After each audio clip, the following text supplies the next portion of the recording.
جس طرح اللہ تبارک و تعالی انسان کو برے حالات سے آزماتا ہے نا، اسی طرح اللہ تبارک و تعالی انسان کو اچھے حالات سے بھی آزماتا ہے۔ وَنَبْلُوكُمْ بِالشَّرِّ وَالْخَيْرِ فِتْنَةً، اللہ فرماتے ہیں ہم تمہیں اچھے اور برے حالات سے آزماتے ہیں۔ یہ جو بہت اچھے حالات ہوتے ہیں یہ بھی آزمائش ہوتے ہیں۔ جب بہت زیادہ دولت ہوتی ہے تو پھر بھی آزمائش ہوتی ہے، بہت زیادہ شہرت ہوتی ہے تو پھر بھی آزمائش ہوتی ہے، بہت زیادہ چاہنے والے ہوتے ہیں تو پھر بھی آزمائش ہوتی ہے۔ اچھے حالات سے بھی یہ بندہ آزمایا جاتا ہے اور برے حالات سے بھی۔ بلکہ میں آپ سے عرض کروں، غریبوں پر آزمائش کم ہوتی ہے، امیروں پر، مالداروں پر، مشہور لوگوں پر آزمائش۔ وَاعْلَمُوا أَنَّمَا أَمْوَالُكُمْ وَأَوْلَادُكُمْ فِتْنَةٌ، مال اور اولاد آزمائش ہے، فتنہ ہے، زیادہ آزمایا جاتا ہے۔ اللہ تعالیٰ انسان کو آزماتا ہے۔ اب کرنا کیا ہے؟ اب کرنا یہ ہے کہ آزمائش کے لیے ذہنی طور پر تیار رہنا ہے۔ یہ جو دنیا ہے یہ مومن کے لیے قید خانہ ہے۔ جو لوگ آپ کو بڑے سکھی بھی نظر آتے ہیں نا، ہو بڑا پروٹوکول ہے، بڑے آ رہے ہیں، بڑے جا رہے ہیں، ان کے بھی کبھی قریب ہو کے دیکھیں گے تو دکھ مل جائیں گے آپ۔ بلکہ میری ایک بات یاد رکھیے گا، جتنا بندہ بڑا ہوتا ہے اس کے دکھ بھی اتنے بڑے ہوتے ہیں۔ ایک ٹائم ایسا آتا ہے جب آپ کو صرف سننی ہے، آپ کسی کو سنا سکتے، سارے تو آپ سے مشورہ لے رہے ہیں تو آپ کس سے لیں؟ سارے آپ کو دکھ سنا رہے ہیں تو اب آپ نے کس کو سنانے ہیں؟ سارے تو اپنی باتیں آپ سے کر رہے ہیں تو آپ نے اپنی بات۔ تو جتنا بندہ بڑا ہوتا جاتا ہے اس کے دکھ بھی اتنے بڑے ہوتے جاتے ہیں۔ اس لیے حالات کا اتار چڑھاؤ تو انسان کے ساتھ رہے گا، کوئی امیر رہے گا، کوئی۔ مجھے بتائیے مزدوروں کی ضرورت ہے کہ نہیں دنیا میں؟ تو اگر سارے ٹھیکیدار ہو جائیں گے تو مزدوری کون کرے گا؟ لیڈر اگر سارے بن جائیں گے تو کارکن کون بنے گا؟ سارے امام بن جائیں گے تو مقتدی کون بنے گا؟ سارے استاد لگ گئے تو شاگرد۔ تو اللہ تعالیٰ نے یہ نظام بنایا بھائی، لیکن بس ایک بات ذہن میں رہے کہ کوئی بھی مالدار کسی غریب کو حقیر نہ سمجھے۔ اب مراتب کا اتار چڑھاؤ ہے، اس میں بھی پریشان نہیں ہونا چاہیے، یہ اللہ تعالیٰ نے بنایا ہے۔ اور اگر قرآن مجید کی جو آیت، جو لفظ میں پڑھنے لگا ہوں، اگر یہ آپ سمجھ جائیں نا اور اس پر ایمان رکھیں پورے طور پر، تو پھر تو غریب آدمی کبھی پریشان ہو ہی نہ، پھر تو کہے جہاں میں ہوں بالکل ہوں۔ اللہ تعالیٰ نے قرآن مجید میں فرمایا وَلَوْ بَسَطَ اللَّهُ الرِّزْقَ لِعِبَادِهِ، فرمایا اگر اللہ تعالیٰ اپنے سارے بندوں کی روزی کشادہ کر دیتا، سب کا رزق اگر اللہ وسیع کر دیتا، لَبَغَوْا فِي الْأَرْضِ، تو زمین میں بغاوت ہو جاتی، یہ فساد برپا کرتے، بغاوت کر دیتے اگر سب کی روزی۔ کچھ لوگ کہتے ہیں جی میں غریب ہوں، تو میں کہتا ہوں زکوٰۃ تو نبی پاک نے بھی کبھی نہیں دی، حضور پر بھی فرض نہیں تھی، اتنا مال ہی کبھی جمع نہیں ہوا۔ اگر مال میرے بھائی بہت ہی زیادہ عظیم ہوتا تو سب سے زیادہ سیدہ فاطمہ کے گھر ہوتا، وہاں تو مہینہ مہینہ چولہا نہیں جلا۔ اگر دولت بڑی عظیم ہوتی تو سب سے زیادہ سیدہ عائشہ کے حجرے میں ہوتی۔ نبی پاک علیہ السلام ہر کام آہستہ آہستہ کرنے کا حکم دیتے اطمینان سے، لیکن صحابہ فرماتے ہیں حضور کے پیچھے نماز پڑھی تو نبی پاک جلدی سے اثر پڑھا کے گھر گئے، جلدی سے، اور تیزی سے حضور واپس آئے۔ تو ہم نے عرض کی یا رسول اللہ صلی اللہ تعالی علیہ وسلم آج اتنی جلدی آپ گئے اور اتنی جلدی واپس آ گئے؟ تو محبوب فرمانے لگے نماز پڑھا رہا تھا تو مجھے خیال آیا کہ وہ گھر میں تو سونا کل بانٹ رہا تھا، آج میں تو ایک ڈلی سونے کی بچی ہوئی پڑی ہے، تو میں نے کہا زیادہ وقت نہ گزر جائے، وہ بھی میں جلدی سے جا کے دے آؤں، تو میں جلدی سے گیا ہوں۔ پیسے نہ ہونے پر پریشان ہو یار، نبی پاک نے تو انہیں قبول ہی نہیں کیا، پسند ہی نہیں فرمایا۔ دولت، عہدہ، شہرت، اس کے بارے میں پریشان ہو، اللہ کہتا ہے یہ سب کا وسیع ہوتا تو زمین میں فساد ہوتا۔ لہذا مقصد حیات کو سمجھو، صرف عہدے کا اوپر نیچے ہونا یہ کمزوری کی علامت نہیں ہے، اپنے آپ کو اس سے نکالو۔ اگر اللہ تبارک و تعالیٰ نے کہیں رکھا ہے انسان کو تو یہ اس کے لیے فائدہ مند چیز ہے۔ پھر ایک بات یہ ہوتی ہے، بہت سارے دوست آ کے پوچھتے ہیں جی میں جو کام بھی کرتا ہوں ناکام رہتا ہوں، جو کام بھی کرتا ہوں پیچھے رہ جاتا ہوں، جو جد و جہد بھی کرتا ہوں میرا کام آگے نہیں چلتا۔ حضرت عیسیٰ علیہ السلام نے نہ گھر بنایا، نہ نکاح فرمایا، ایک پیالہ تھا ہاتھ میں، ایک دن انہوں نے دیکھا کہ ایک آدمی چلو سے پانی پی رہا تو پیالہ بھی صدقہ کر دیا. وہ ایک اینٹ کا تکیہ رکھتے تھے. ایک دن انہوں نے ایک شخص کو دیکھا کہ بازو بچھا کے اس نے تکیہ بنایا ہوا ہے تو وہ اینٹ بھی کسی کو دے دی، تیرے کام آ جائے گی. اس خلوص کے ساتھ انہوں نے دین کی تبلیغ کی. لیکن قوم نے کیا کیا؟ معاذ اللہ انہیں سزا دینے کے لیے، پھانسی لٹکانے کے لیے آ گئی. وہ تو اللہ نے کرم کیا، آسمانوں پہ اٹھا لیا. اتنی سخت محنت کے باوجود بھی ان کی ظاہری حیات میں ساری قوم ان کی فرما بردار. پھر مجھے بتائیے حضرت عیسیٰ دنیا سے کامیاب تشریف لے گئے کہ نہیں؟ جناب عیسیٰ دنیا سے وہ کیوں کامیاب گئے کہ اللہ نے جو ڈیوٹی ان کے ذمہ لگائی تھی وہ ڈیوٹی انہوں نے پوری کی ہے. ہم اپنی ڈیوٹیاں پوری کریں، صبح دکان وقت پہ کھولیں. گاہک تو اللہ بھیجتا ہے، رزق تو اللہ دیتا ہے. ہم جا کے محنت پوری کریں. لیکن یہ جو نتیجہ اپنی مرضی کا مانگتے ہیں نا، میں نے جیتنا ہی جیتنا ہے. جیتنا تو شرط ہی نہیں، کھیلنا شرط ہے. جیتنا تو شرط ہی نہیں.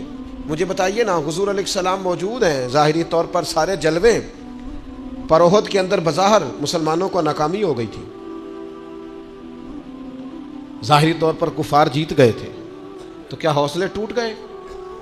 اس کے بعد کیا کہا مسلمانوں نے؟ اب ہم نہیں نکلیں گے میدانوں میں.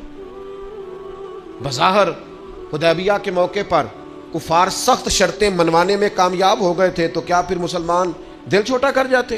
او ملت کے جوانوں، ہر بات میں کمزور پڑ جاتے ہو. وہ جی مجھے بڑی دیر ہو گئی، میرا کوئی اتنی کچی باتیں کرتے ہیں بعض اوقات کے دل کرتا ہے یار تو کیا بات کرتا ہے، اٹھ باندھ کمر کیوں ڈرتا ہے. پھر دیکھ خدا کیا کرتا ہے. قرآن مجید کا کبھی آپ انداز دیکھیں نا سمجھانے، وَلَا تَهِنُوا وَلَا تَحْزَنُوا وَأَنْتُمُ الْأَعْلَوْنَ إِن كُنتُم مُؤْمِنِينَ. فرمایا کمزور نہ پڑنا، غم نہ کھانا، بس پکے مومن رہنا. فتح اللہ تمہیں ہی عطا کرے گا، غلبہ اللہ تمہیں ہی عطا کرے گا. لہذا یہ ساری چیزیں اللہ پہ چھوڑ دیں. جتن جتن تہار کوئی کھیڑے، تو ہارن کھیڑ فقیرہ. جتن دا مول کوڈی پیندئی، ہارن دا مول ہیرا. دنیا میں کچھ لوگ اس طرح بھی میدان میں نکلتے ہیں جو ہارنے کے لیے نکلتے ہیں. چھوٹا بچہ کہتا ہے اپنے ابا جی سے پنجہ لڑائیں. سچ بتاؤ، ابا جب چھوٹے بیٹے سے پنجہ لڑاتا ہے تو جیتنے کے لیے لڑاتا ہے؟ بیٹے نے بازو پکڑا ہے، پنجہ ملایا، باپ گر گیا اور ساتھ پتا کہتا او ہو کنی طاقت ہے. او نہیں طاقت جناب، آپ خوش ہو رہے ہیں کس بات پہ؟ کہ بیٹا جیت جائے تو مزہ بڑا آتا ہے، یہ کامیاب ہو جائے تو مزہ. لیکن آپ سمجھیں اس بات کو جو میں سمجھانا چاہ رہا ہوں. یہ کامیاب کب ہوا ہے؟ ابا جی کو ہرا کے. اس وقت یہ جو جیتا ہے اور باپ خوش ہو رہا ہے اپنے آپ کو ہرا کے، اور بیٹے کو کتنا خوش ہے. وہ کہتا ہو بلے بلے کنی طاقت. بیٹا دوڑ کے آیا ہے، گلے لگا، باپ گر گیا، اوہو مجھے گرا دیا ہے، دیکھو کتنی طاقت ہے. یہ کیوں کہہ رہا ہے؟ حوصلہ افزائی کر رہا ہے. یہ گر گیا ہے اور گر کے راضی ہے، یہ ہار گیا ہے اور ہار کے تاکہ میرا بیٹا جیت جائے. یار اگر تو پیچھے رہ گیا ہے تو تھوڑا راضی ہو جا. باقی مسلمان جو آگے نکل گئے تھوڑی دیر کے لیے تو کہنا یار میں پچھلی صف میں ہی صحیح، پر دیکھ تو صحیح میں کتنوں کا پہرے دار ہوں. نبی پاک علیہ السلام نے فرمایا 2 آنکھیں دوزخ میں نہیں جائیں گی. ایک وہ جو اللہ کے خوف سے روئی، اور ایک وہ جس نے اسلامی سرحد پر پہرا دیتے ہوئے جاگ کر رات گزار دی. اس سپاہی کو کوئی نہیں جانتا جو بارڈر پہ کھڑا ہے، لیکن وہ جاگ رہا ہے نا، آنکھ کھلی ہوئی ہے نا، تیرے لیے جاگ رہا ہے، میرے لیے جاگ رہا ہے. وہ چاروں کونوں پہ بارڈروں پہ جو سپاہی کھڑے ہیں وہ تیرے میرے لیے کھڑے ہیں. ان کی آنکھیں جاگتی ہیں تو باقی سارے سوتے ہیں. وہ رات جاگ کے پیچھے رہ کے، وہ عام لوگ ہوتے ہیں، ان کے عہدے بھی کوئی نہیں ہوتے زیادہ، لیکن وہ پیچھے رہ کے بہت ساروں کے محافظ ہوتے ہیں. تو بھائی کچھ نے پیچھے بھی تو رہنا ہوتا ہے نا. سب نے لیڈر نہیں بننا، کچھ نے کارکن بھی بننا ہوتا ہے. حضور جب سفر پہ جاتے تھے تو 1-2 صحابہ کو کہتے تھے تم نے سب سے پیچھے چلنا ہے. کیوں؟ فرمایا کوئی بچہ پیچھے رہ گیا، کوئی جانور پیچھے رہ گیا، کوئی سامان پیچھے گر گیا تو ذرا اٹھاتے آنا. تو وہ ہیں سب سے پیچھے، پر کر پھر بھی کوئی ڈیوٹی رہے ہیں. چلو ہم کچھ بندے پیچھے نہ رہ جائیں. جتن جتن ہر کوئی کھیڈے، تو ہارن کھیڈ فقیرہ. جتن دا مل کوڈی پیندائی، ہارن دا مل ہیرا. تو میرے بھائی یہ مراتب میں اگر کمی بیشی ہو جائے تو اس پہ کمزور ایک خاص چیز آپ سے عرض کرنے لگا ہوں، اور یہ شاید پہلی دفعہ میں ایسا کروں گا۔ میرا دل کرتا ہے آج میری گزارش ہوگی، میں آپ سے طلب کروں گا، مہربانی کریں آج نہ اپنی زندگی کی پچھلی ساری کوتاہیاں یاد کریں، سستیاں یاد کریں، کہاں کہاں ہم نے جان بوجھ کر اپنی جان پہ ظلم کیا ہے، پیچھے رہ گئے، اس کو یاد کرنا ہے آج۔ یہ میں نے بھی آج یاد کرنا ہے، آپ نے۔ اور پھر ایک اور چیز آپ سے مانگنی ہے، یہ آپ نے ضرور کرنا ہے۔ آج آپ نے پچھلی کوتاہیاں یاد کرنی ہے، اور آج اللہ سے اور اپنے آپ سے ایک وعدہ کرنا ہے کہ مالک ایک زندگی میں ڈیوٹی ہم ضرور کریں گے، وہ چاہے ہم یہ ذہن بنا لیں کہ ہم نے اپنے دوستوں کو نمازی بنانا ہے، یا یہ ذہن بنا لیں او پنڈ دے چ نا بی بی نو طلاق ہو گئی یا خامد فوت ہو گیا تو اس کے والد نے کہا کہ تیرا نہ پھر نکاح کرنا ہے، شادی کرنی ہے۔ میں کہا نہیں ابا جی ان نہیں۔ اب پتر پھر عمر کی میں گزرے گی؟ اس آخیا میں نہ ارادہ کر لیا، میں ان ساری زندگی قرآن پاک پڑھانا ہے بچیاں میں۔ اس طرح کی میں نے درجنوں بیویاں دیکھی ہیں دیہاتوں میں، ساری زندگی اب میں قرآن۔ کوئی انہوں نے مقصد تو بنایا۔ نبی کریم علیہ السلام نے فرمایا قیامت کے دن اللہ تعالیٰ لوگوں سے فرمائے گا، سب سے پہلا سوال لوگوں سے، مختلف احادیث میں مختلف سوال ہیں جو سب سے پہلے ہوں۔ اس حدیث میں فرمایا اللہ قیامت کے دن سب سے پہلا سوال بندوں سے یہ پوچھے گا، مجھ سے ملنے کو جی چاہتا تھا؟ میرے تے لنگ کئی مہینے تے برس گئے تے تیری دید نو دیدے ترس گئے، مجھ سے ملنے کو جی چاہتا تھا؟ میں آپ کو بات عرض کروں، مزہ نہیں آ جائے گا رب رسول کو دکھڑے سنانے کا؟ لطف نہیں آ جائے گا ان کی بارگاہ میں بیٹھ کے حال دل عرض کرنے؟ کیا منظر ہوگا، کیا رنگ ہوگا، کیا انداز ہوگا؟ خدا خود میر مجلس بود۔ کریم فرماتے رب بندوں سے فرمائے گا مجھ سے ملنے کو جی چاہتا تھا؟ عرض کریں گے مالک بڑا ہی چاہتا تھا۔ اب وہ کریم ہے نا، دریائے رحمت جوش پہ ہے، تو حضور فرماتے ہیں دوسرا سوال رب فرمائے گا، یہ تمہارا مجھ سے ملنے کو کیوں جی چاہتا تھا؟ یہ کیوں جی چاہتا تھا بھلا مجھ سے ملنے کو؟ یہ انداز دیکھیے۔ تو حضور فرماتے ہیں بندے عرض کریں کہ مالک اس لیے جی چاہتا تھا کہ تو بڑا ہی کریم ہے، بڑا مہربان ہے، بڑا ستار ہے، تو بڑا غفار ہے، تو بڑا معاف کرنے والا ہے، تو بڑا عطا کرنے والا ہے، تو اپنے بندوں سے بڑا پیار کرنے والا ہے، تو ودود ہے، تو رؤوف ہے، تو رحمان ہے، جی چاہتا تھا تجھ سے ملے۔ تو رب فرماتا ہے اس لیے جی چاہتا تھا کہ میں مہربان بڑا ہوں؟ ہاں۔ تو کریم فرمائے گا جاؤ پھر فرشتوں گواہ ہو جاؤ، میں نے ان سب کے لیے جنت کا فیصلہ فرما دیا۔ اللہ فرماتے تم کیا سمجھتے ہو تمہیں بیکار پیدا کیا ہے؟ انسان کو اللہ نے بیکار نہیں بنایا۔ پہلی بات تو یہ سمجھ میں آ گئی کہ آیا کہاں سے ہے، بنایا کس نے ہے، بھیجا کس نے ہے، اور پھر بھیجنے والا کہتا ہے میں نے بیکار، ایک ذرہ بھی اللہ نے بیکار نہیں بنایا۔ ادھر دیکھو میری طرف دوستو، اس آدمی کو آپ سمجھتے ہیں نا بالکل مجذوب ہے، بالکل اس کی زبان سے رطوبت نکلتی ہے اور آنکھوں سے پانی نکلتا ہے اور ہاتھ پکڑ کر سڑک پار کرانا پڑتی ہے، اور جس کو تم سمجھتے ہو نا کہ اس کو تو گھر کا ایڈریس بھی نہیں آتا، اس کی پشت پر اس کا پتہ لکھا ہے، جسے تم خیال کرتے ہو نا یہ بالکل ضعیف ہے، کمزور ہے، اٹھ نہیں سکتا، چل نہیں سکتا، قرآن مجید کی آیت کہتی ہے کہ بندہ بیکار وہ بھی نہیں ہے، تو وہ تو بالکل کسی کام نہیں، وہ تو گھر والے بھی لوگ اس کا مذاق اڑاتے ہیں، کوئی اہمیت نہیں، کوئی پوچھتا نہیں۔ تو یہ کیا ہے؟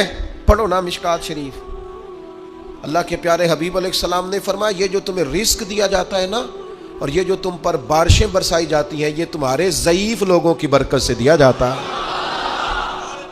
میں کسی شخص سے بیزار نہیں ہو سکتا، کیونکہ ایک ذرہ بھی تو بیکار نہیں ہو سکتا، ایک ذرہ بھی تو بیکار نہیں۔ مجھے ایک دوست کی بات نہیں بھولتی، ان کے بیٹے نے آ کے کہا مجھ سے، کہنے لگی ابا جی نو آکھو بڑا دے لیا رشتہ داراں نو تے بڑا وانڈ لیا، وہ کہڑا کو نا نیکی کردے نے، سوا سائڈ تے ہو کے غیبتاں کردے نے، آنکھوں نے ان بس کرن. اور وہ تھوڑے تھوڑے نالاں بھی تھے. چند باتیں اس نے اس طرح کی بتائیں جو واقعی شکایت والی تھی. تو میں نے ان بزرگوں سے کہا, میں کہ پاجی منڈا بھی پریشان ہے, گھر دے بھی تو چھڈو. سادہ بندہ, ان پڑھ آدمی, محنت مزدوری, اتنی پتے کی بات کی. کہنے لگا حضرت صاحب پتہ نہیں اللہ کدے صدقے پہ دیندا ہے. تو مجھے یہ حدیث یاد آئی مشکات شریف کی. حضور فرمانے لگے اللہ تمہارے کمزوروں کی برکت سے تمہیں عطا کرتا ہے. کس کی وجہ سے اللہ تمہیں دیتا ہے؟ ضعیفوں کی وجہ سے. ایک تو کسی چیز کو بھی اللہ تعالیٰ نے بیکار پیدا پھر کس لیے پیدا کیا؟ مقصد حیات کیا ہے اس کو آپ نے سمجھنا ہے. فرمایا الذی خلق الموت والحیات لیبلوکم ایکم احسن عملا. ہم نے موت اور حیات اس لیے پیدا کی ہے تاکہ پتہ چلے تم میں بہترین عمل کون کرتا ہے, بہترین عمل کون بندہ کرتا ہے. اس مقصد کے لیے موت اور حیات کو پیدا کیا. ہم تو کام کرنے آئے بھائی, دنیا میں کام کرنے آئے. یہ جو لوگ ویلے بیٹھے ہیں نا, صبح سے شام تک موبائلیں چلا رہے ہیں, آرام کر رہے ہیں, کھانے کھا رہے ہیں, آ رہے ہیں, جا رہے ہیں, یہ لوگ اس مقصد حیات سے غافل ہیں جس مقصد کے لیے بھیجے گئے. قرآن مجید کہتا ہے تمہیں اچھے اعمال کے لیے دنیا میں بھیجا ہے, اس مقصد کو تم سمجھو. کوئی خیر کا کام زندگی میں کرو, کوئی خیر کا کام. یہ جو مسجد کا خادم ہوتا ہے نا, اس کے پاس مسجد کی چابیاں ہوتی ہیں, اور مسجد کے خدام اکثر پڑھے لکھے نہیں ہوتے, کم پڑھے لکھے ہوتے ہیں, لہذا یہ ڈیوٹی کرتے ہیں. مسجد میں صفائی کرتے ہیں, جھاڑو دیتے ہیں, ڈیوٹیاں کرتے ہیں. لیکن میں آپ سے عرض کروں, بن سنور کے امام صاحب آئے, جناب پگڑی باندھی ہے, جبہ پہنا ہے, آ کے وہ سج گئے, سنور گئے, آ کے یوں بیٹھ گئے وہ. لیکن ان امام صاحب کو, ان کی بھی بڑی شان ہے. جو نمازی مسجد میں سجدہ کریں گے ان کی بھی بڑی شان ہے. لیکن اس بندے کا مرتبہ آپ سمجھتے ہیں جو سب سے پہلے آیا ہے, جس نے آ کے جھاڑو دیا ہے. کہہ لوں میں ایک جملہ, کہہ لوں میں ایک جملہ, ایک بات کہہ لوں وہ والی کہ نبی کریم علیہ الصلوۃ والسلام نے کنجیاں ساری سیدنا بلال کو دے دی تھی, ڈیوٹی حضرت بلال حبشی کو دے دی. میں کہہ لوں یہ اسی رستے پہ ہیں جس رستے پہ سیدنا بلال حبشی تھے. پھر مجھے کہہ لینے دو یہ لفظ, مفتی بن کر, پیر بن کر, مولوی بن کر, مقرر بن کر, صدر بن کر, فلاں بن کے بیٹھے رہو, تمہیں مبارک ہو, تمہاری بڑی شان ہے. پر یہ عظمت صرف سیدنا بلال کی ہے کہ نبی کریم نے فرمایا بلال میں نے معراج کی رات جنت میں بھی تیرے چلنے کی آواز سنی. یہ شان صرف. پھر مجھے کہہ لینے دو کمر اچھا ہے, فلک پہ نہ ہلال اچھا ہے, تیری نظر گر بینا ہو تو دونوں سے بلال اچھا ہے. آپ سمجھیں اس بات کو. کوئی مقصد تو ہے نا میرے بھائی. صحیح بخاری میں موجود ہے, حضرت بلال مقصد بنا لیا تھا حضور کے دروازے کی نوکری کرنا. میں آپ سے عرض کروں, اگر کوئی مقصد نہیں نہ بناؤ گے تو زندگی بے چین بے قرار گزرے گی. با مقصد لوگوں کی زندگی صحیح گزرتی ہے, با مقصد. کوئی ایک نوجوانوں سے بالخصوص کہوں گا یہ کوئی مقصد نہیں ہے, لوگ راضی کرنا, اسٹیٹس لگانا, ویوز چیک کرنا, لائکس, کوئی مقصد نہیں. یہ بالکل بیکار کام ہے. آپ باصلاحیت ہیں. کچھ نوجوانوں کو میں دیکھتا ہوں, مجھے ایسے لگتا ہے یہ نوجوان ایسے ملک اور ملت کو چلا سکتا ہے, کہ کوئی مقصد نہیں ملا, کوئی کام نہیں ہے کرنے, کوئی ڈیوٹی نہیں اپنے ذمے لی. آنا ہے, جانا ہے, بیٹھنا ہے, خوش گپیاں ہیں, تبصرے ہیں, یہ کوئی کام نہیں. آپ کا کوئی مقصد حیات ہو, آپ کوئی ڈیوٹی کریں, کوئی کام کریں, کوئی خدمت ہو تو آپ کریں, آپ محسوس کریں گے کہ کچھ برکت ہو گئی ہے. لیکن اگر محمل وقت گزارو گے بیکار ہو جاؤ گے, زنگ لگ جاتا ہے صلاحیتوں کو. میں خود کئی دفعہ اپنے آپ پہ غصہ کرتا ہوں کہ یار یہ 20 منٹ ایسے ہی وقت ضائع ہو گیا. اور پھر ایک اور بات بھی, اس میں عمر کا بھی کوئی لینا دینا نہیں. امام رازی نے لکھا ہے ایک صحابی کے بارے میں, حضور نے فرمایا کہ تیرا تھوڑا وقت رہ گیا دنیا سے جانے کا. ظاہر ہے بوڑھے آدمی تھے. یا رسول اللہ پھر مجھے بتائیں کیا کروں؟ تو فرمایا ادھر سے صحیفے اٹھا کے لا, تجھے قرآن پڑھانا شروع کروں, پڑھتا پڑھاتا دنیا سے چلا جا. انہوں نے نہیں کہا یہ عمر نہیں, آپ کے پاس مہینہ ہے, سال ہے, 20 سال ہے, جتنا بھی ٹائم ہے, آج سے کوئی کام شروع کر دیں, کوئی ڈیوٹی کریں.